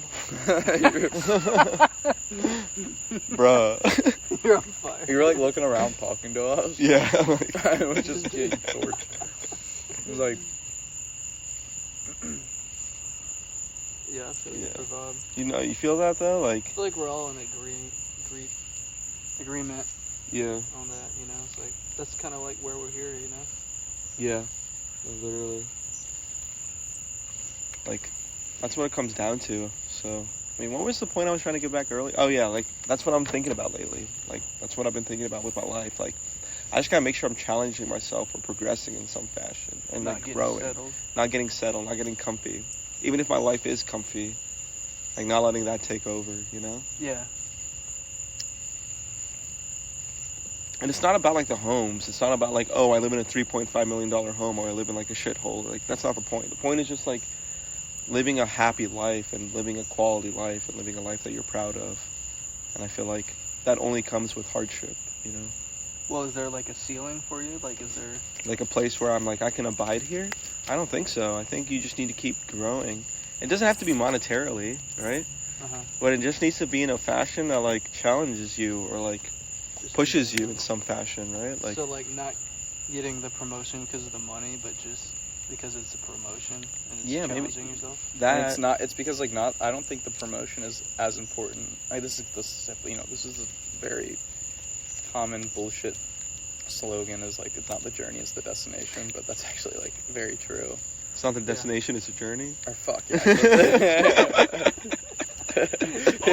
He's like, it's all about the money, bro. I'm trying to get it stacked up. I mean, I had a philosophy. Do you want to keep talking about that? No, go ahead. I had a philosophy teacher in college, existentialist professor from Russia. She was actually married to my heat transfer professor, who I did research under, Kuznetsov. Oh, yeah. And she told this story that stuck with me. So her entire life, I don't know exactly how the schooling system works over there, but she'd been working to get into essentially this grad school. Okay. And it was the best grad school in Germany. She lived in Germany at the time. So she'd worked like hours and hours to try and get to that point. And eventually she got in. They accepted 3 students into the program that she was in. And she said she was walking. She got there. It hadn't really sunk in yet. And she was walking with the other 2 students who'd gotten accepted into the program to the store. And at that moment, it sunk in that she'd achieved her goal and gotten into the program that she'd been dying to get into for all of her life. Or, last 10 years of her life or whatever. And that feeling of bliss, of ecstasy, of like, I made it and I did this and I've succeeded, lasted 10 minutes. Yeah. And then it was like, all right, well, now I actually have to do well in the program. So, like, I would classify, like, that feeling of success and satisfaction, like, that is the achievement. Mm-hmm. That is the destination. And it's great. But, 10 years versus 10 minutes, right? Yeah. If you can find joy in the process, I think you're going to live a much happier life. Yeah. Yeah. Indeed. I mean, I think, like, it's just growing itself. It's like focusing on the destination is important, but just when you go to the gym, you get that pump or whatever, and you come back, like, there's a lot of satisfaction in that. Mm-hmm. And, like, just when you're coding away at Python or something, and you learn something new for the first time. The concentration is what's satisfying. Yeah, it is. It's the engagement as opposed to finishing the script. That's right. That's something that I've been thinking about a lot recently is, me personally, I always run into, like, I'm always looking to the next thing that I can be doing in my day. I'm never engaged what I'm doing in the present moment, and it's like your card stock, like, mountains in the background, like, be in the present. Yeah. But it like, actually is a big problem, is I'm always, like, I'm going to finish this, and then I'm going to start this, but, like, when I'm doing this thing that I'm currently doing, I'm not thinking about it, I'm thinking about what I'm doing next, and then I get to what I'm doing next, and I'm thinking about what I'm going to be doing after that. And it's just never being satisfied with the present moment. So then why don't you do what your teacher said? I mean, it's easier. It's one of those things that's very simple but very difficult. It's easier said than done. Are you trying to implement that? Yeah. Okay. I'm trying to, like, if I'm working out or, like, I'll try and take a step back and make a conscious effort to be focused on what I'm doing now. And there are times where I naturally just become focused. Like, some of the greatest periods of concentration have been, like, physics homework for me. Like, just 4 to 6 hours of me just not even eating, just straight physics. And, like, you look up and you're like, oh my god, it's like 5 o'clock and I started at 10 and I've been spending my entire day doing this. I didn't even notice it. But those are the most enjoyable experiences. So it'll happen where I'm in the moment, but when you're in the moment, you don't even realize that you're in the moment. And then, yeah, it's easier said than done, of course. Yeah. But I've definitely had experiences where you're just not thinking about anything else but whatever you're doing at that time, and that's a really, really enjoyable experience. And I think connecting this to what we were talking about earlier, just with our attention spans being worse and worse, that has greatly hindered our ability to be in the present. Because we're always flitting from thing to thing, from activity to activity. So, is it you're not trying to be bored? Is that what it is? Or is it anxiousness about not getting enough done? I mean, yeah, that definitely plays into it, but it's... Or is it both? It's both. I mean, I don't really get bored, but it's like when I'm doing something, I'm like, I wish I could be doing something else. And then I go to the next thing, and I'm like, I wish I could be doing something else. So that's what I'm trying to avoid. I don't know. I guess maybe that is anxiousness. I don't know. What else would it be? Impatience. I don't know. I think impatience, maybe. Discontent with everything. Or most stuff. Not getting, like, everything you want out of it? It's not, like, satisfying enough? It's not fulfilling enough? Yeah, it's not fulfilling enough. But it's when you frame it in that way, I think that you run into problems where it's like, I want to be satisfied by whatever I'm doing at this time. I want this thing to make me feel fulfilled and like I'm doing something, whereas it never happens like that. If you go in with that goal in mind, it'll do the exact opposite. Yeah, if you, like, have a lot of high expectations for something. Because that expectation creates... Yeah, I mean, that going in with thoughts about what it should be creates the expectation, and the expectation very often is not met. Yeah. And the vast majority of the time is not met. That's a big thing with meditation, is you go in and you meditate and you have this really, really positive experience. Like, oh my god, I felt like I'd left my body, like I felt like I was floating, you know? Mm-hmm. And then the next time you go to meditate, you go in, and you're like, well, I want to float again. And then that expectation will be what you're concentrating on rather than the actual act of meditating. Yeah. And because you're no longer concentrating on meditating, you're not going to achieve the goal that you have for it. Yeah. So it's like the entire concept of a goal in that case is self-defeating. Yeah. By me going in with an expectation, I'm making it so I won't hit that expectation. Yeah. Yeah, it's very fascinating. Do you meditate, Prabhat? I don't, but I want to try. Because I've heard about the benefits of it. Yeah, I've tried to do it, but it goes back to that short-term attention span. Mm. Well, that's one of the benefits of meditating, is that it'll increase your attention span. You just got to get past that initial, like, this sucks and I'm bored phase. Mm-hmm. I like to sometimes I'll just sit, like outside, with music on, or doing something, like with my hands, Yeah. instead of just sitting there like your stereotypical meditation. Yeah. I think that helps, just thinking. Yeah. Or like journal, I guess. What do you find yourself journal, right? thinking about when you're out? Just random stuff, like your day-to-day, or like deep philosophical thoughts, or... Yeah. Well, I mean, when I look back at my, like a year ago even, like I'd go to work, and then I'd have, in the car, I've had music on, and when I was at work, I was focused on work, or I had music in the headphones, and then music on the way back, and then when you eat, you have the TV on. There's always something, so I never had time to just think. Yeah. I think that's helped my anxiety a lot. Mm. Which might seem a little off thinking about anxiety, but Yeah, I mean, helps. when I'm feeling very anxious and I give myself too much time to think, I have the exact opposite, where I fall into these thought loops. Uh-huh. But I'm sure it's very dependent on, the Yeah. person, on whether or not you fall into that or you have really positive experiences. Mm-hmm.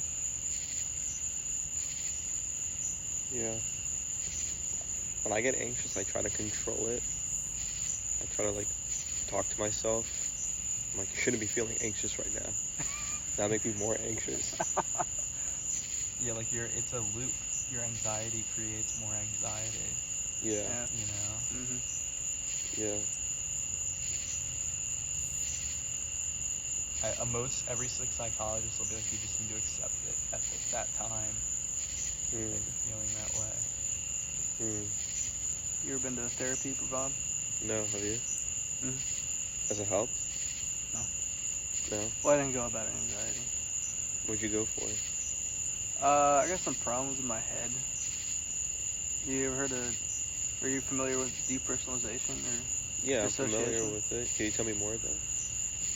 Like about it or my specific? I guess both. Because I'm just familiar with it.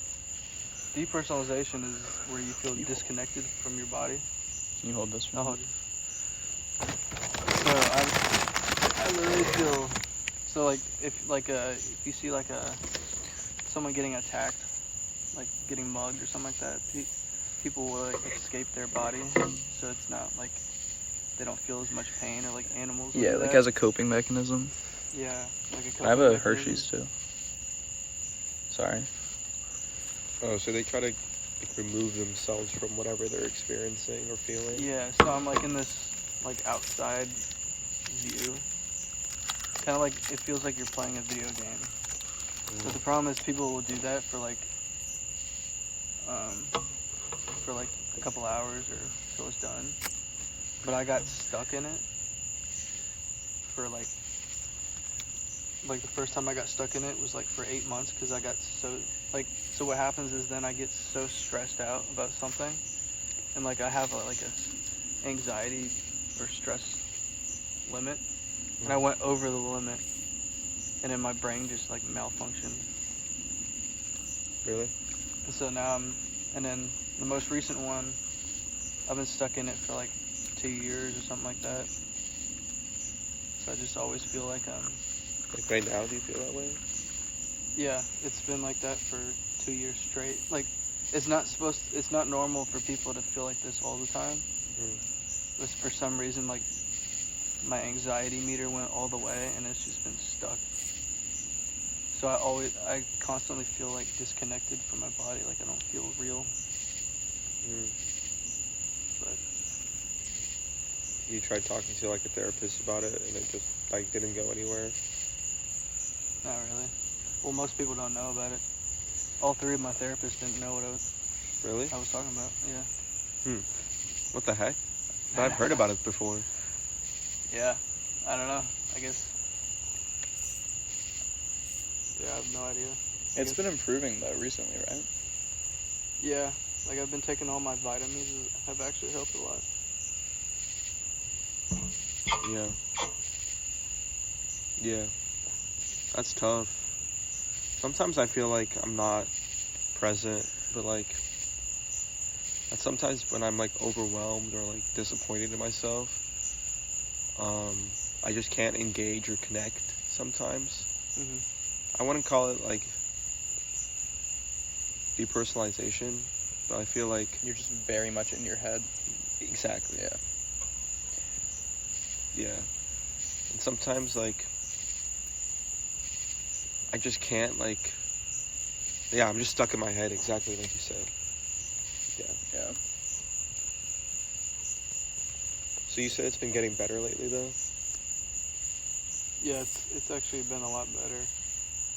Like, at certain points, it was so bad, like, I couldn't drive. Oh, yeah. Because it was, like, like, I have, like, really bad, it's also brain fog, too. Really bad brain fog. And so it's, like, some points I can hardly, like, I feel like I'm drunk.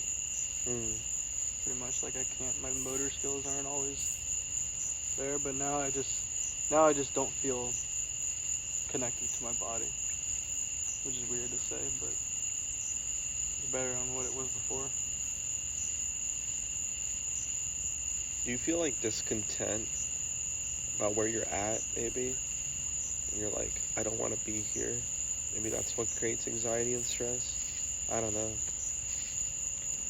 I think it's a whole, because I've had it ever since I was like a kid, like 13, 12. Really? I didn't know you had it in high school. You never talked to me. Yeah, Got it. I just didn't know what it was. Yeah, you didn't even know it was a thing. Yeah, it was like a coping mechanism. Like if I was at a stressful party or something like that, high school party, I just like zone out. It's like zoning out for 2 years or something like that, you know? Yeah. I don't know if you ever like woke up and you felt like really groggy. Yeah. It's just like that feeling. Oh, yeah.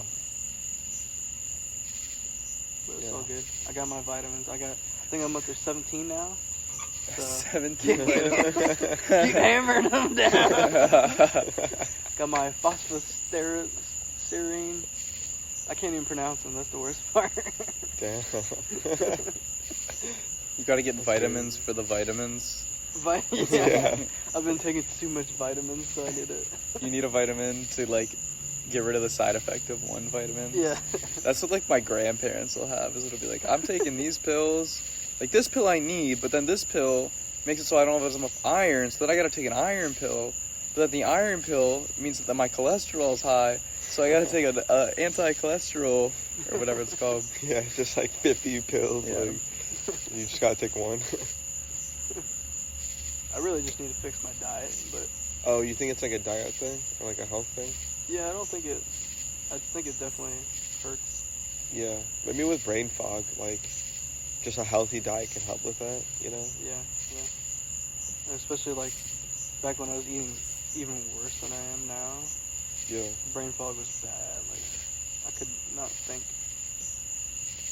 And then being on TikTok definitely hurts my brain. Yeah.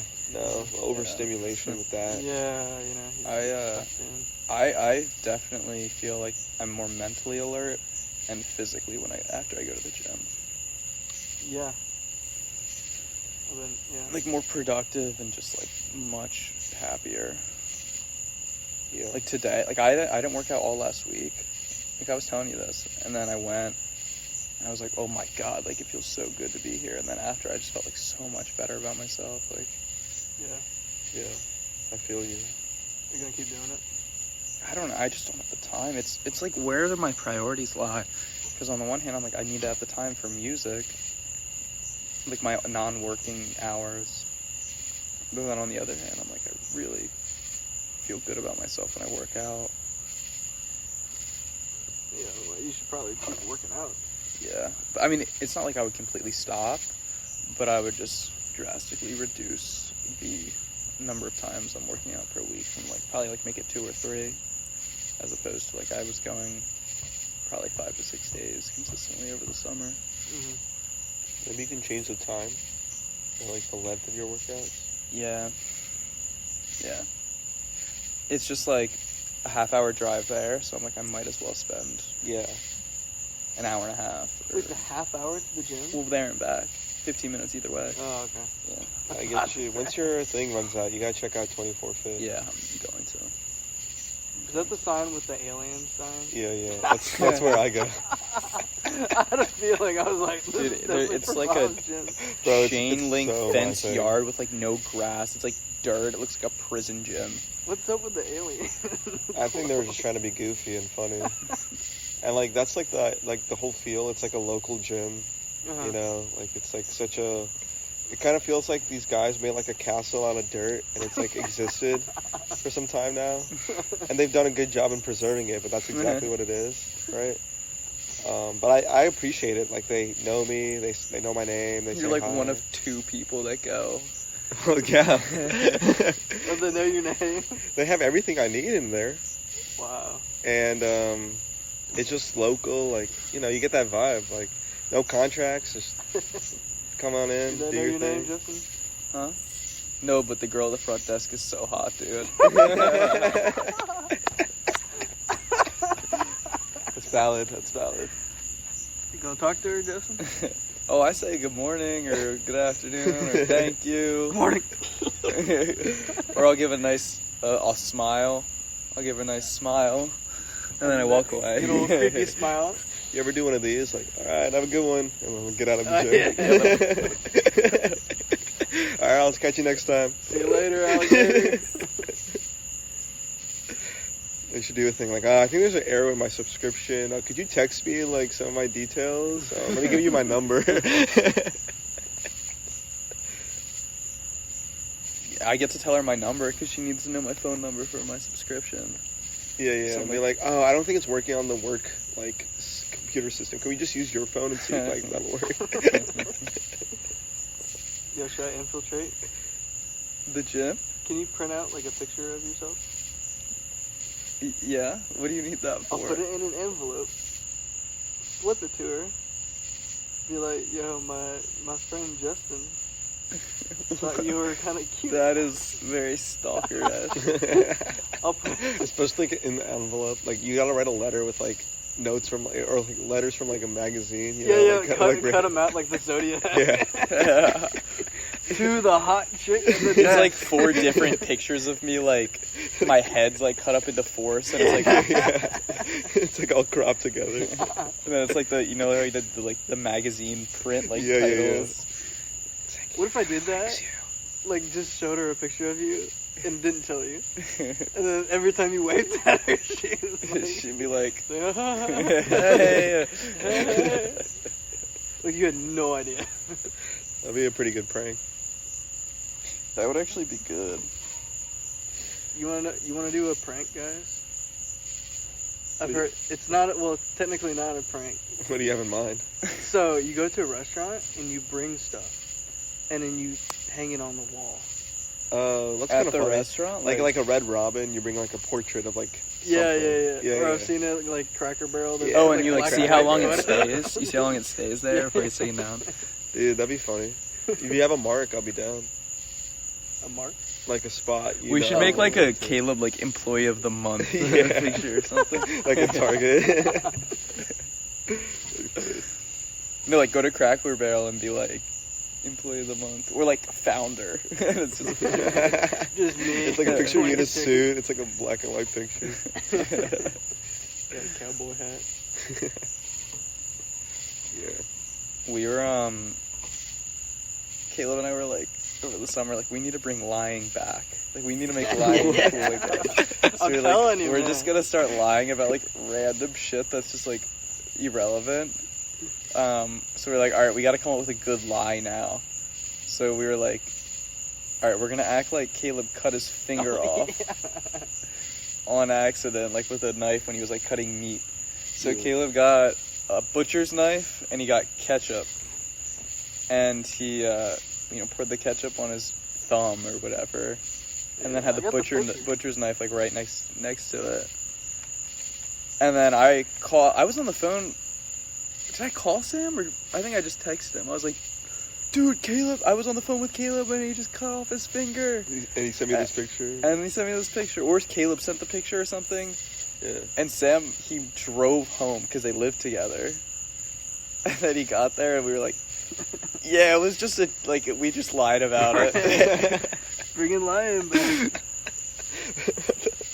Bringing lying back. Make lying great again. Yeah. Put that on a hat.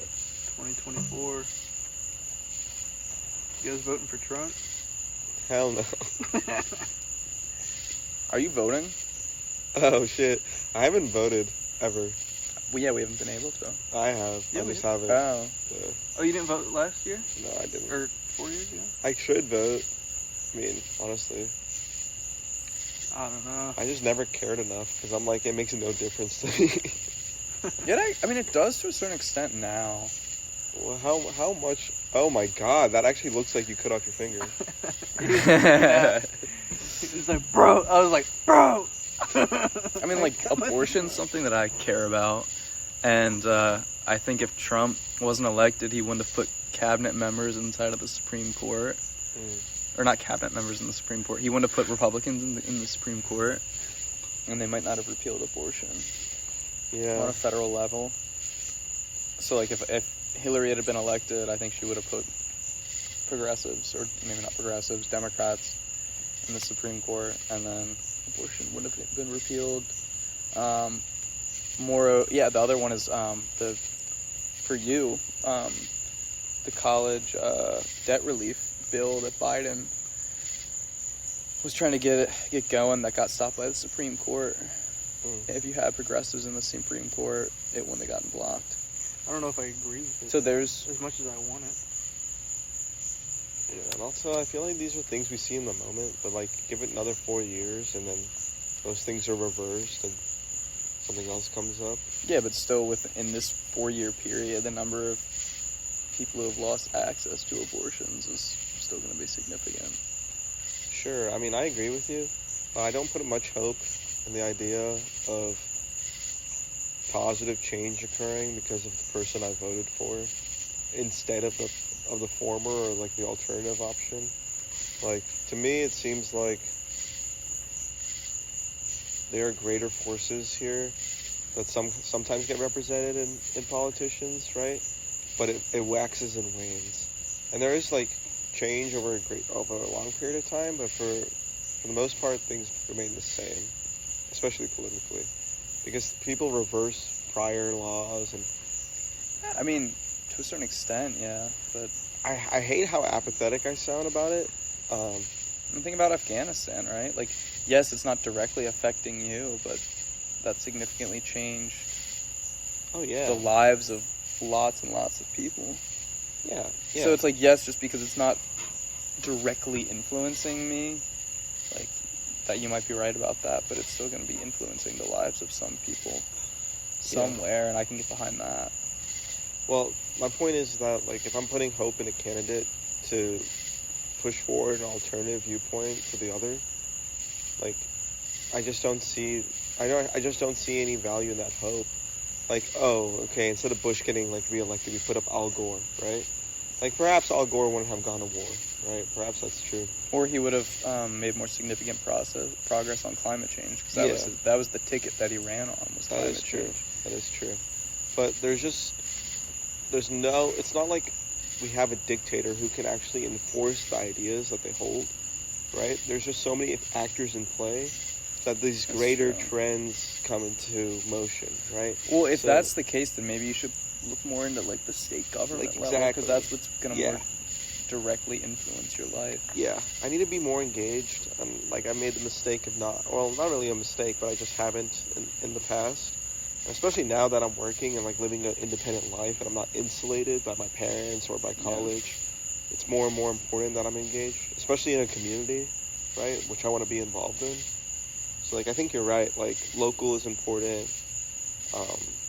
I think I find my value in voting for federal elections in the fact that maybe it's not going to directly influence my life, but on a broad scale it's going to directly influence a lot of people, I think. Yeah, I'm not arguing against voting. I don't think like it's wise to not vote. Yeah, I think I definitely should vote, even at like federal elections or state levels or whatever. Like I should be engaged. Another point though is that I don't like the idea of being like used. So like this is kind of the point that Kanye was trying to make during like the Trump election, but he's like, if I'm black, why is it assumed that I'm a Democrat, right?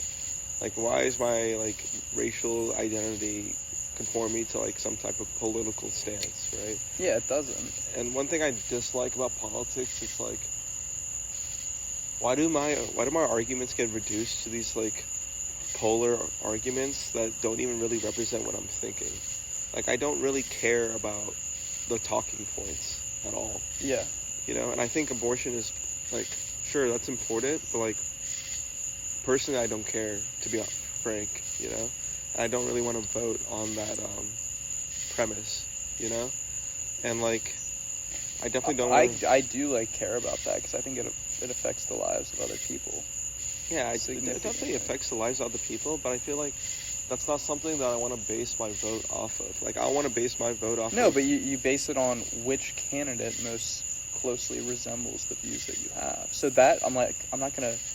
I mean, most of the people that I would vote for would have similar views to me on abortion, just generally speaking. Mm-hmm. But I'm not going to base my vote on one particular issue. It's going to be, okay, I have an opinion on a couple of these issues, and whoever most closely resembles me is who I'm going to vote for. And in a perfect world, of course, you know, now it's a little bit more complicated with the bipartisan system, and I'm kind of forced to confine my vote to Biden or Trump or whoever. That's what I'm trying to get at. Like, I feel like I get confined in a way that I have to settle. Yeah. And I'm like, these arguments that you're even making in the first place aren't even reflective of what I think, right? I think they're kind of distractions in reality. Like, I think there's more important things I'd rather have discussed and represented in someone. That's what I meant by, like, I don't care what happens, like, with abortion. Like, I think abortion for me is a very important topic. Really? Yeah. Not that we should get into that now, but that would be, like... I think, honestly, if someone was anti-abortion, that might be a deal breaker for me. Like, there's some problems that that are necessary but not sufficient for my vote. So, like, the one really famous example right now is Robert Kennedy Jr., who actually holds some very similar stances to me on, like, economic policy, and he's pretty progressive. Mm-hmm. I think he comes from the Kennedy family. I'm not 100% sure. So, like, he holds a lot of views, or of similar views to mine, but he has one view that is, like, if you can't hold this view, which is he's anti-vax. Anti-vaccination. He's anti-vax as a Democrat. Odd. Like, he thinks it causes autism or whatever. But if you can't hold that view, I can't vote for you. Like, if you hold an anti-vax view, I can't vote for you, no matter how similar your views are to mine. Really? You know, another thing I feel, though, is, like, how often do these views get actually translated? Like, I feel like politics is a game of compromise, is a game of back and forth, is a game of concessions. Yeah. And despite someone having these views, like, does that always play into policy? Well, you need the stars kind of have to align for it to play into policy. So, For example, like Trump a couple of years ago, he had, you need the Senate, you need the House, and you need the president, VP. Like you want to hold as many, I don't know what the actual term is, but as many Seats, sections sections, sections, I guess, as Okay. you can. And then you can really start to get work done. Mhm. But, for example, I think, I could be wrong on this, but Biden's second term, he was a Democratic, or not Biden, Obama's second term, he was a Democratic president, but the House was Republican. So then it's like, well, anything that you try and propose, like, they're going to block it.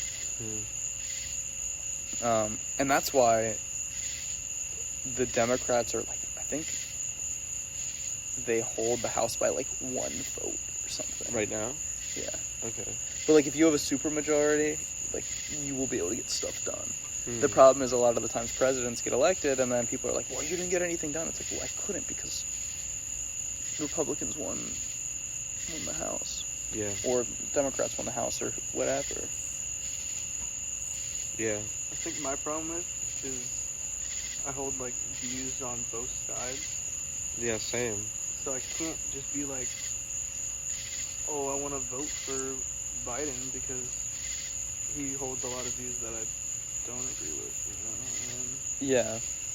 Trump holds a lot of views that I agree with, you know. Well, you have to figure out what views you value the most, and then Yeah. make your decision I based on guess. that, which is more nuanced and more difficult. But Yeah.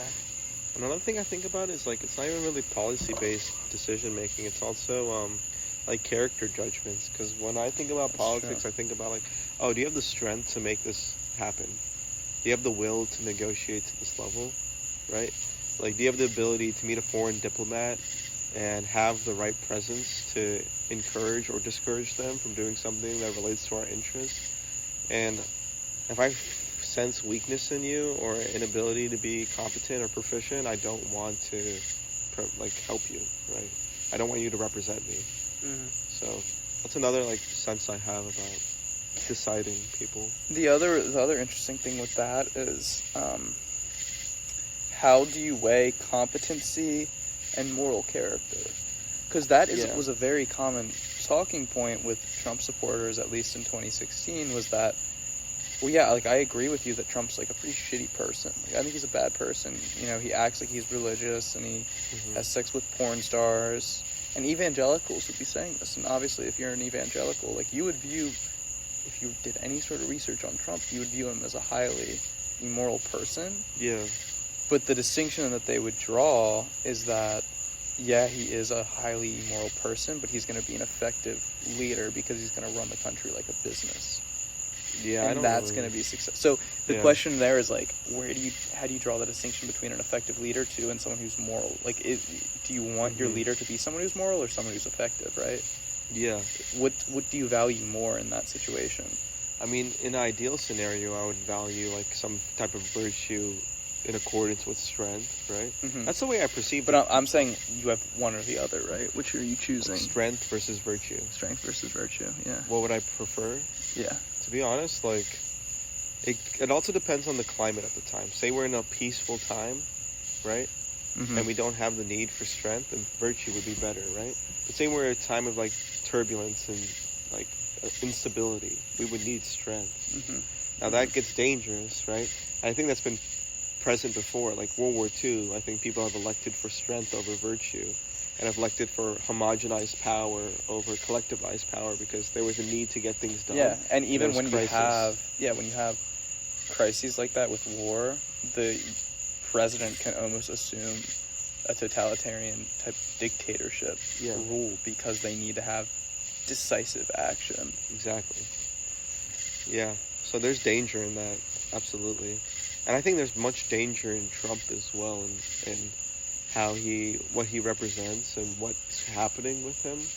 Like the January 6th insurrection, I think is way more significant, I think, than, we don't really talk about it much, I think, but it's very significant. Like, for someone to actually encourage their people to attack the institutions of the country, right? That's the foundation of everything. That's You the can't- scary part is the questioning of the institution. That is the key. Yeah. And you can prod the institution and you can edit it, but you can't fundamentally destroy it.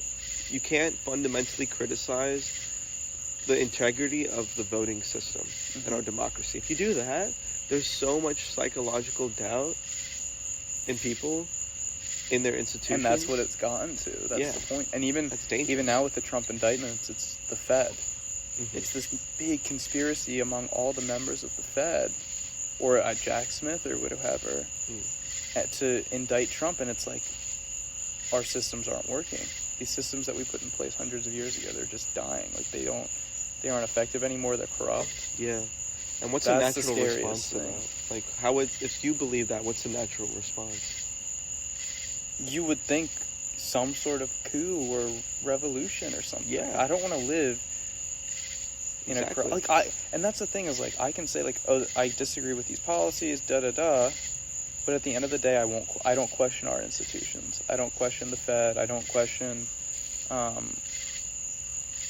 maybe I should, but I don't question how our government is set up.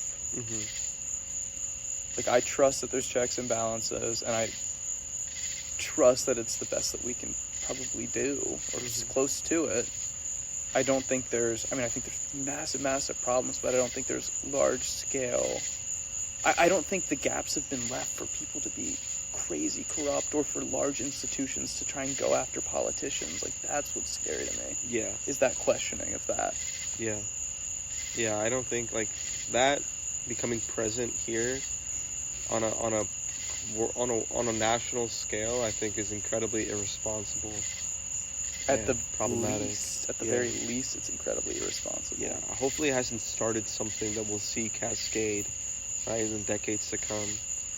But I really hope that people are rational enough and free thinking enough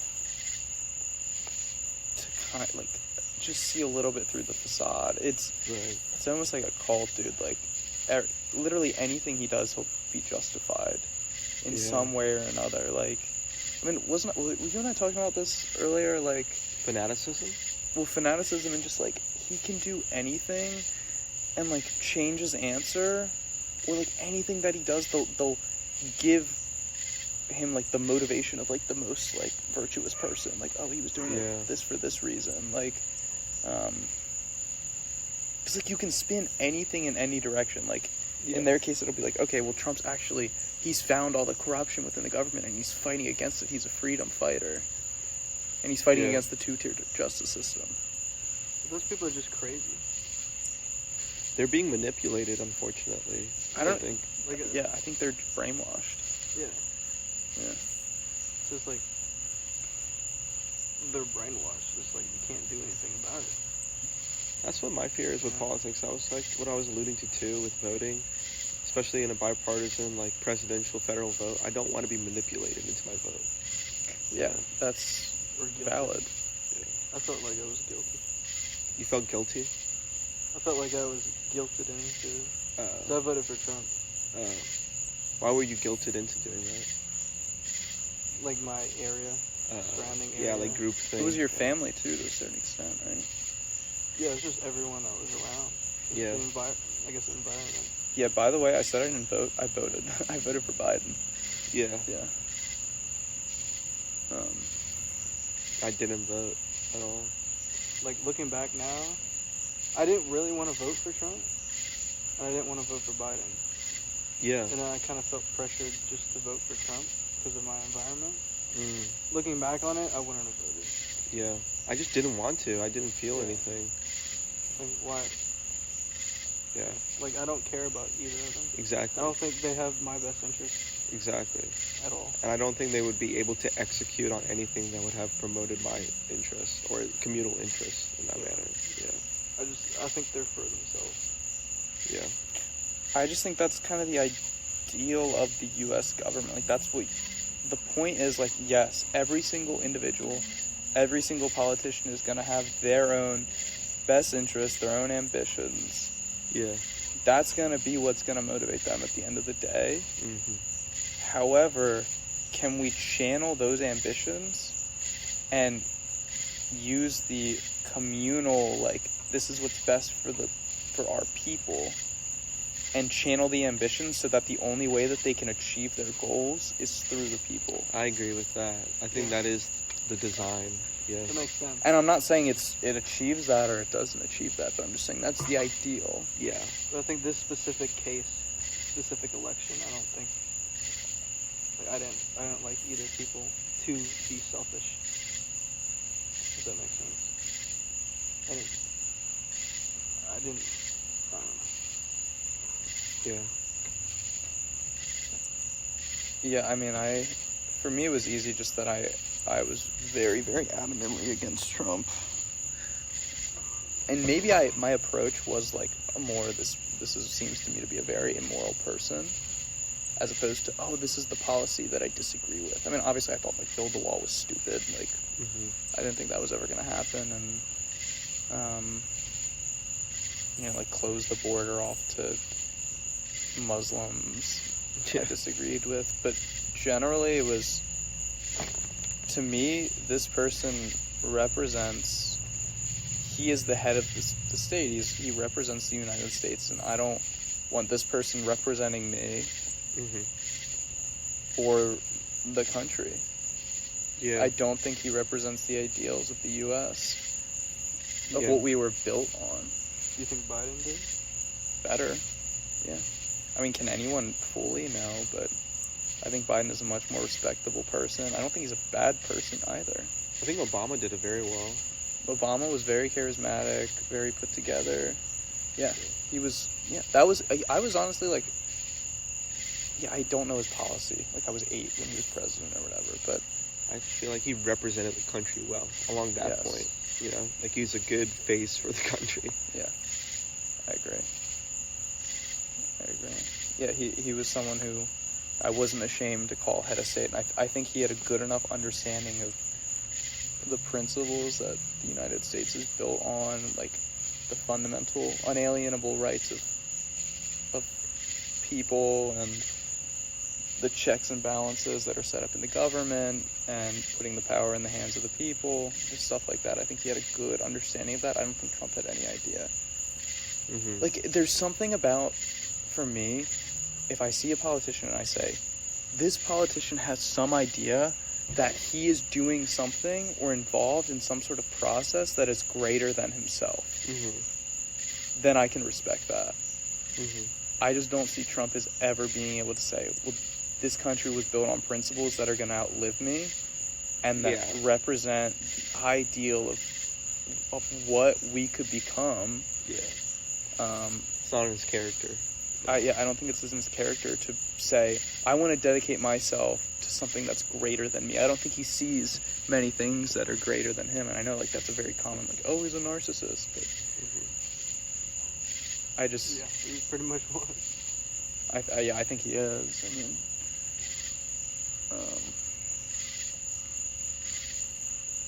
There's just something to be said for the humility of being put into that position and approaching it with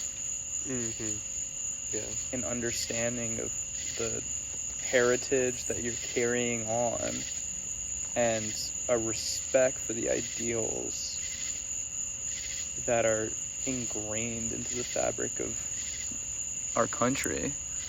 And I don't think he has that. Yeah, I agree. That whole process was horrible, though. Like, I think that's the whole voting, that whole year, like, them going back and forth, was so terrible for me that's like hindered me from caring in the future, I think. Yeah. I feel like I need to get more engaged, but I think my disengagement stemmed from the point of, like, witnessing something that was so problematic. I'm like, there's no way I can find my way into this or advocate for anything in this. Like, I just need to step back. Vote. Huh? You know, you got one vote. Yeah. Like, what's the point of spending a year of your life constantly worrying about something that you have one vote for, and it takes like 10 minutes to do? Yeah, like... I just think it's I have a duty to do it. I agree with that. I think it is a citizen's duty. Yeah. So why even Okay, well, in Why my even case, care? it was a very easy decision, but that's not always going to be You're saying for the future? case, yeah. And for me, it's more so the Democratic primary that's important for me. Oh, okay. Like, I need to do my, like, I know I'm probably going to vote I'm almost certainly going to vote Democratic in most elections. Yeah.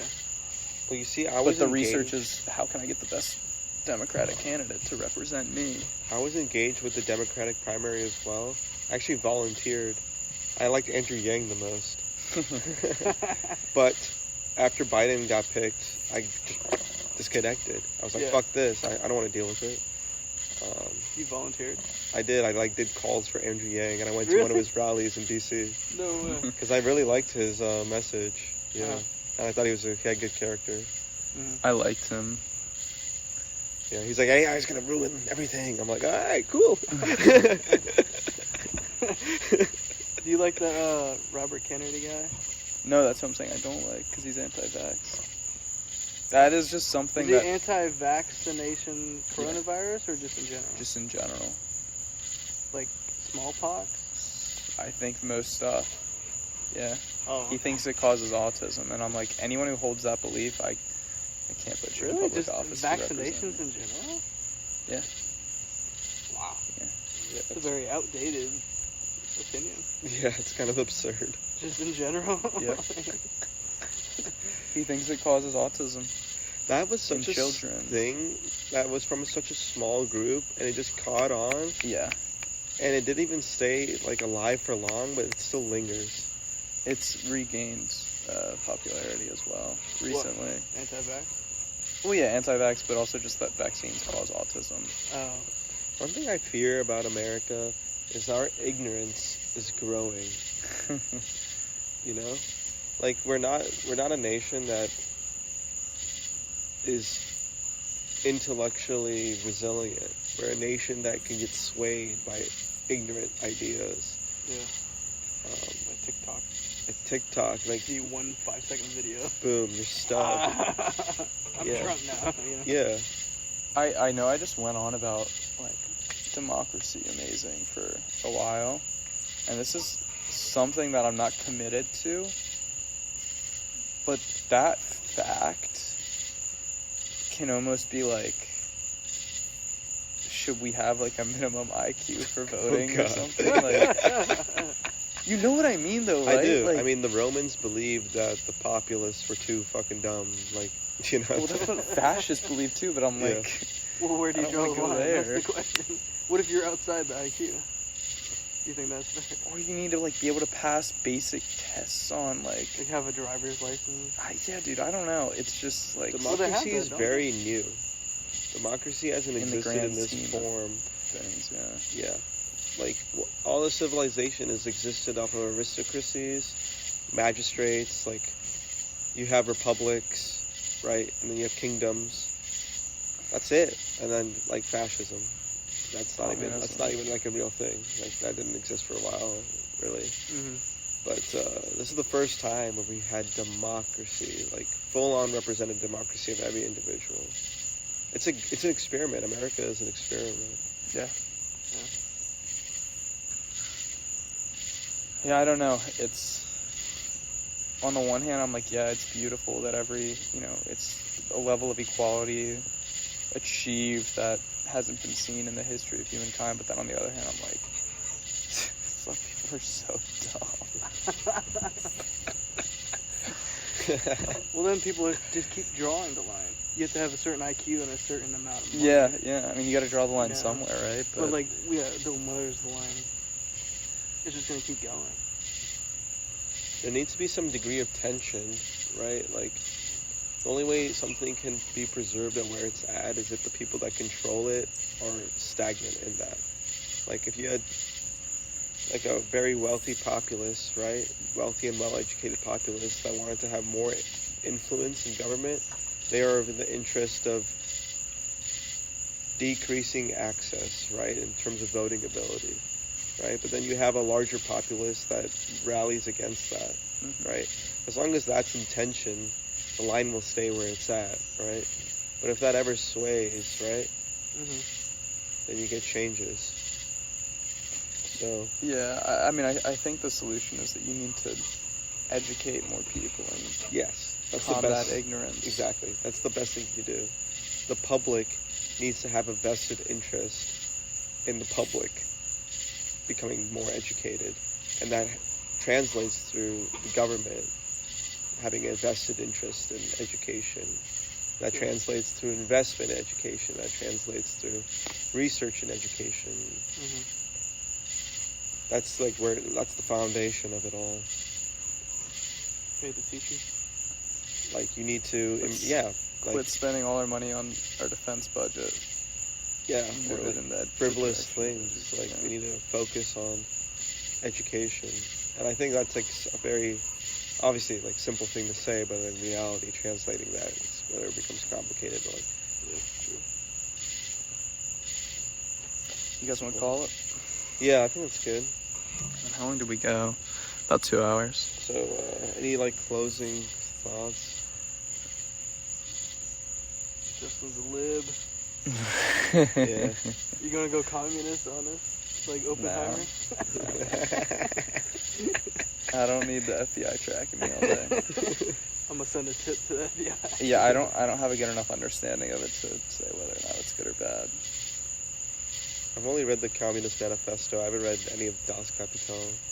I'm not even gonna get into that. I don't think I have the background for that. All right. Well, first, I guess podcast. It was fun. I enjoyed it. I think we had some interesting talks. It was productive. Okay. Do it a week. Make it a weekly thing. Make a weekly thing. Maybe come in with like, oh, this is what we want to talk about for the week, or like just generally like this topic is where we can get started. Yeah. Because it was a little hard at the beginning to be like, oh, this is where we should start. Yeah. And then we kind of got going, but Yeah. yeah, I think figure out like, oh, this is what we should talk about. Like we could do theology next week, and I don't know, free will, or we could do. I'd be interested in something more rigorous that like challenges us in what we talk about. Yeah. Something we all have opposing views on. Yeah, something of that nature. Either Like opposing views, we argue in some degree, or we like try to figure out where we differ, or just a difficult topic that we want to like. We have some knowledge on, and we've read up on it a bit, and we can come to the table and like discuss it. Yeah, it might be fun also to do like a week where we just do stories, Tell stories. like stories about our lives. Yeah. That'd be really fun, actually. Yeah. Yeah. Because I know, like, just from you and I talking, like, we have some pretty good stories, I think. Yeah. Like, That'd be fun. when we moved in, like, it's like day 2 or whatever, Yeah. after we made burgers. Yeah. We Yeah. talked a good amount. Yeah, we were just sharing stories back and forth, and you were telling me about Jaden and Yeah. high school and Tristan. Yeah, yeah. I told you about Sarah Lawrence College a little bit. Yeah. Fight Club. Fucking crazy, bro. Yeah. Wait, was Fight Club at Sarah Lawrence College? Yeah, it was. That place was nuts, It was dude. insane. What? Yeah. Yeah. Oh my god. Yeah. Art school is crazy. All right. Well, Sign off. cool. Thanks Good talk. everybody for watching or listening. Subscribe. Yeah, like, subscribe, ring the bell for notifications, and follow us on all that business. Follow us on our non-existent social media pages. Yeah. All right, goodbye.